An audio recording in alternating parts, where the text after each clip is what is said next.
I'm gonna go over the plot, but it's kind of the movie's kind of like it's kind of a blur when you watch it. So in order to skim through the plot, I actually printed out the entire episode, like the entire book 1 episode list. I'm gonna go through it. Okay, episodes 1 and 2. The very intro of the movie. I mean, like, okay, it starts out promising. A live action scene of the scene where you see the 4 benders bending the elements, like when guitar's going like water, earth, fire, air. You're seeing live action versions of that, which is kind of cool. I mean, that's a good way to start your movie. But then, like, you know how in the show Katara kind of goes like she kind of goes like, in the beginning, the 4 nations lived in harmony. Then the Fire Nation attack, and you see like an animation of like these people, of like what's happening. Like, but in the movie, they kind of went with like a Star Wars kind of thing, where they showed like this rolling upward text describing it, and it's like that scene from Alone in the Dark, the opening of Alone in the Dark. I mean, that should kind of describe the movie right there, Alone in the Dark. So, what they messed up in the first 2 episodes? Well, let's see. They're not canoeing, you know, so that's one. And, the things they... Okay. The things they do on the show, they also do, but the reasons why they do it in the movie are just confusing as hell.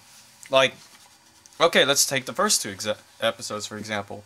Sokka, what was the first thing you see in the first 2 episodes? Sokka and Katara are fishing for food. Okay, what are they doing in the movie? They're hunting. That's fine. They're still looking for food.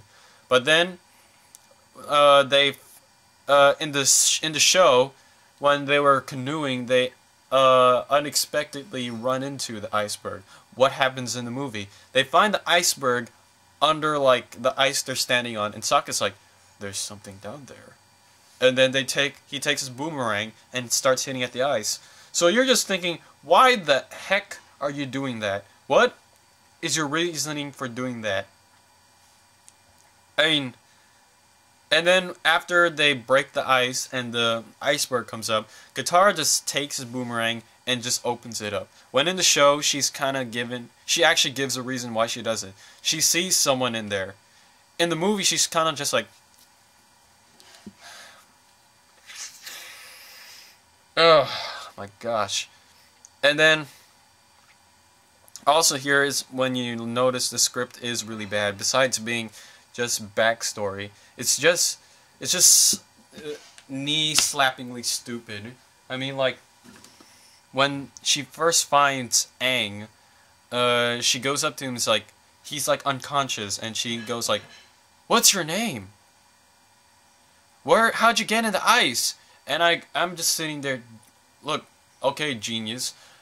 He's knocked out. How is he supposed to answer you? And then of course, they keep going on. They take him to the village, and he heals up. And then the dialogue between the actors is just really awkward to watch. I mean, they're kind of like, "Hi, I'm Aang. Oh, you're an airbender." And that's actually another problem in the movie. I mean, besides the actors just being there, when they're actually talking, they kind of sound really awkward to listen to. Anyways. A lot of the changes in the show, too, is like... So Aang is taken... So Aang is in the village, and Zuko comes in, of course, and he takes Aang, and they do this test, and Aang, to see if Aang's the Avatar, and he is the Avatar. He passes the test. So he's kept prisoner, but Aang escaped as soon as they say he's their prisoner. And this is where you notice that, like, there's something weird about the firebending.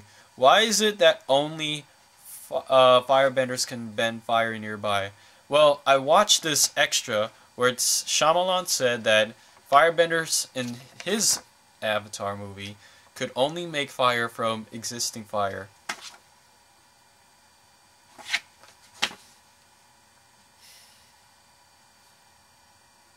I got nothing to say on that, but like, you know, that makes sense, but like, again, it's another change that like, that when you watch the show, you really just can't accept it.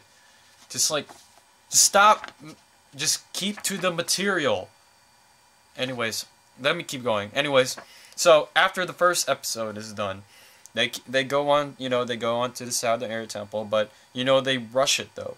They rush it, like, as soon as Aang escapes, he goes, like, I have to return to my people, and then Katara and Sokka goes, like, we'll go with you. That's it. And so they go to the Southern Air Temple, and Aang notices that no one's there, and he goes into the Avatar state, which looks okay. I mean, like, I never thought the live-action Avatar state form would look any good, but, and I was kind of right, but they did it alright enough. But what happens when he does that? He goes into the spirit world, and the spirit world is just, it doesn't feel like you go into a different world. It just feels like you're in a blue tint, and he encounters what I believe is Roku's dragon, and I'll come back to the spirit world later because that becomes a big plot point near the end of the movie. But anyways, you know, of course, Katara manages to calm Aang down, and Aang gets out of the spirit form. So it's at this point in the movie where like you're introduced to like Commander Zhao, and you know, the way they make him into the villain is like he at a dinner with, he invites Zuko and Zuko and Iroh to dinner, and he inexplicably just like starts insulting Zuko for no reason in front of like the entire Fire Nation, the entire crew of his ship, and they're all, and it's funny because like the crew's just staring at him like, they're kind of like, why are you doing this? And, you know, of course, Zuko, he gets hella mad, and then we skip over to episode 6 in prison. So, wait, that confuses you, like, wait a minute, I saw the Kyoshi Warriors, where are they? Well, they're not in this movie, so you're just gonna have to wait till book 2, you know? So that's another thing, another slap to the fans. I mean, like, we saw the Kyoshi Warriors on the trailers, we saw them in pics, we saw the actress who's going to play Suki, and you cut her. And they also skipped over the King of Omashu, but, you know, that's okay. They could bring it back in book 2, but it's kind of missed. So, in prison, I don't understand why they kept in prison. I mean, you could have kept in episode 4, I mean, but why imprisoned? Just why? That episode was so pointless. I mean, the only thing that would be kept on for other episodes would be like Haru. But what did Haru really do? I mean, he was part of the Fire Nation invasion, but he didn't really do anything. All he did was just grow a mustache and then like say some jokes. You didn't really have to like mention Haru. Like, yeah, he's a fan favorite, but Suki had a bigger role in the show. And you chose Haru over Suki. Never mind. Anyways, In Prison got the worst of the editing, because they just skimmed through it. I mean, how they did In Prison, they're at a lake, or they're in the forest, whatever. And, you know, here's another example of stupid dialogue. I mean, it's after Aang did his Avatar state thing, and then Katara goes up to him and asks, are you the Avatar? And I'm like, no shit. You just saw him glow. So, how they did In Prison, like, in the episode, like, if you watch the show, in the episode, they encounter Haru doing some earthbending, and then they go to his village, and then like they kind of develop his character there. They kind of develop this sort of friendship with Haru, but in the movie, what they did is Haru runs to them, and then they don't even. I don't think they ever actually mention him by name. They're kind of like.